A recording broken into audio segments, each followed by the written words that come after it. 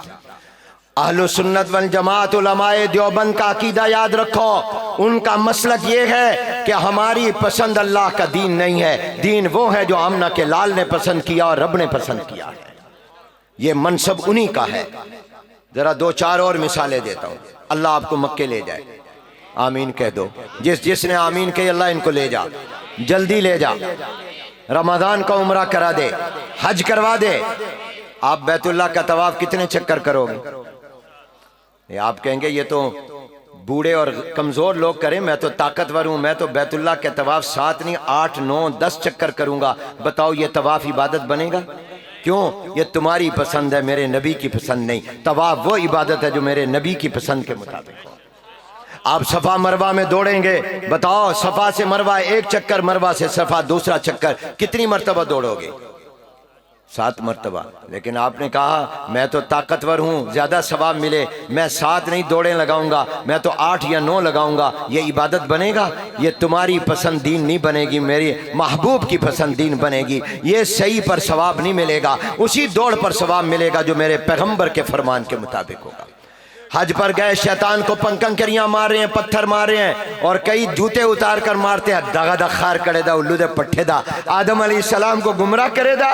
کئی ایسے الفاظ بولتے ہیں، جب آپ اس کو پتھر ماریں گے کتنے کنکر ماریں گے؟ 7 ماریں گے۔ آپ نے کہا میں دشمن ہوں اس کا زیادہ، میں نے اس کو 8 مارنے ہیں، 9 پتھر مارنے ہیں، یہ عبادت بنیں گے؟ کیوں؟ تمہاری پسند دین نہیں بنے گی، آمنہ کے لال کی پسند دین بنے گی، جو اس نے فرمایا وہ دین بنے گا۔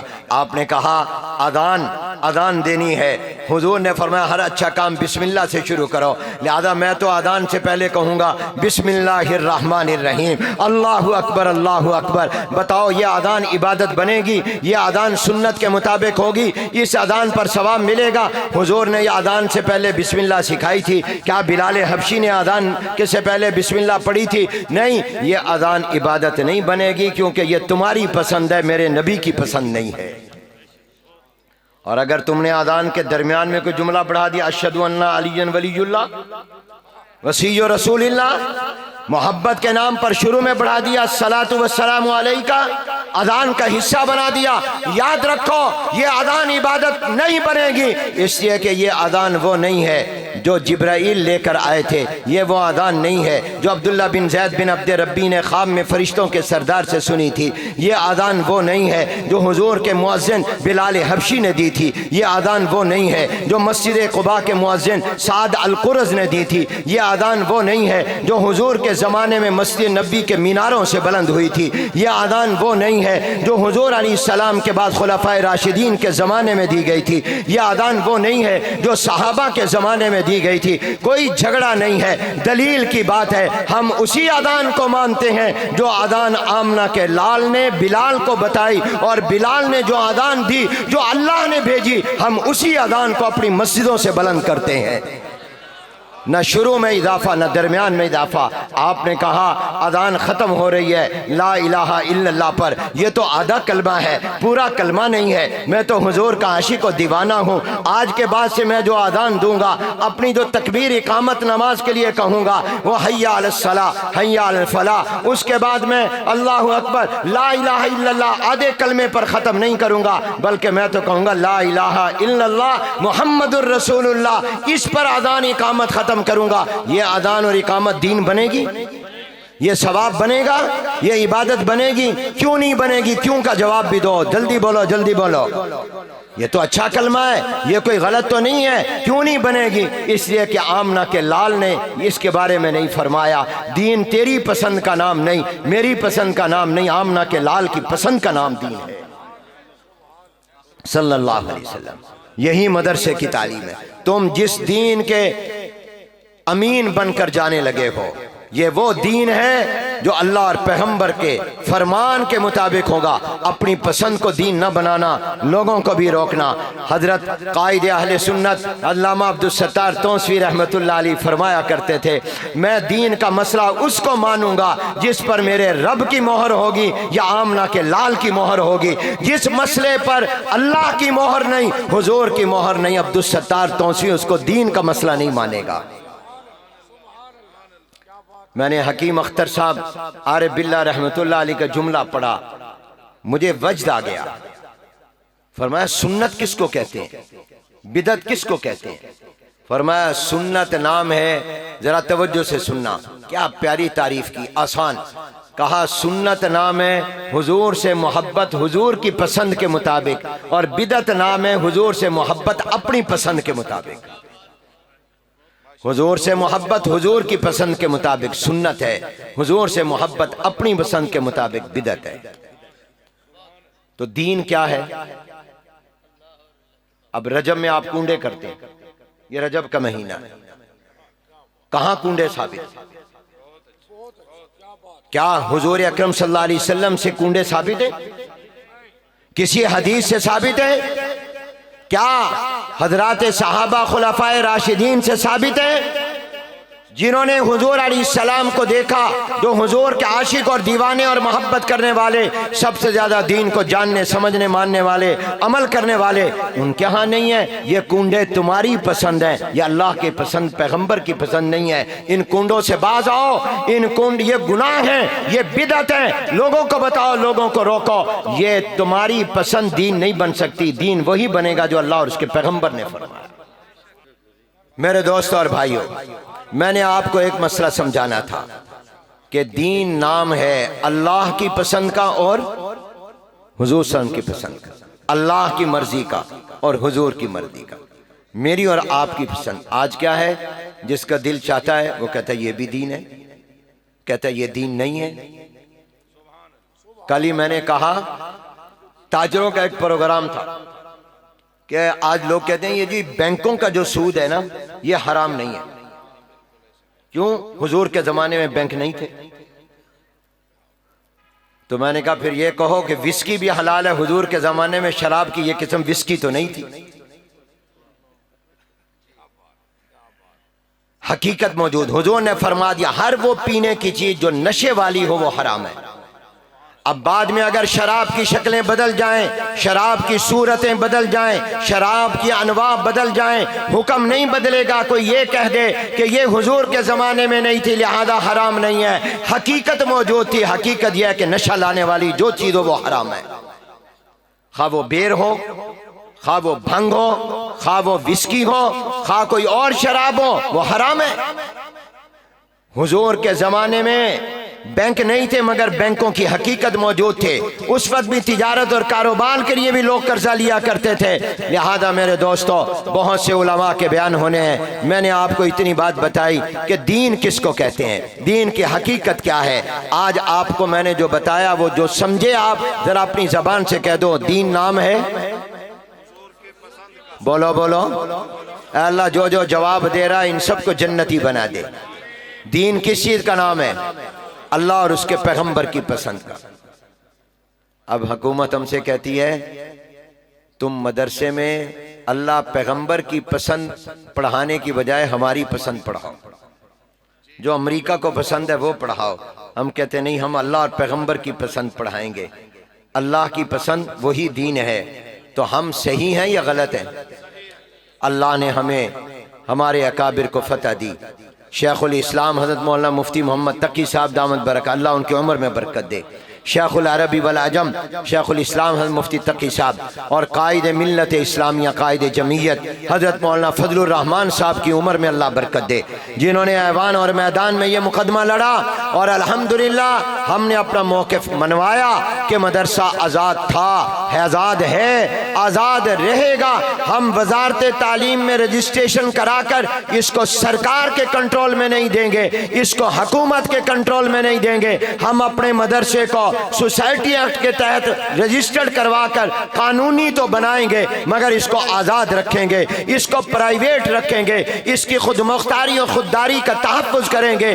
آج جامعہ عبداللہ بن مسعود اس لیے دین کی شمع روشن کر رہا ہے، مخزن العلوم اس لیے روشن کر رہا ہے، تمام مدرسے روشن کر رہے ہیں، یہ آزاد ہیں۔ تمہارے قریب بہاولپور میں جامعہ عباسیہ تھا، حضرت مولانا شمس الحق افغانی پڑھاتے تھے، مولانا ادریس کاندلوی پڑھاتے تھے، علامہ احمد سعید کاظمی پڑھاتے تھے، بڑے بڑے علماء یہاں سے نکلے، استاد کے طور پر یہاں تھے، مگر آج وہ یونیورسٹی بن گیا۔ کیوں بن گیا؟ وہ گورنمنٹ کے کنٹرول میں گیا۔ ہم گورنمنٹ کے کنٹرول میں مدرسہ دے کر دین کی تعلیم کو ختم نہیں کر سکتے، جان تو دے سکتے ہیں، مدرسے کی آزادی پر سمجھوتا نہیں کر سکتے۔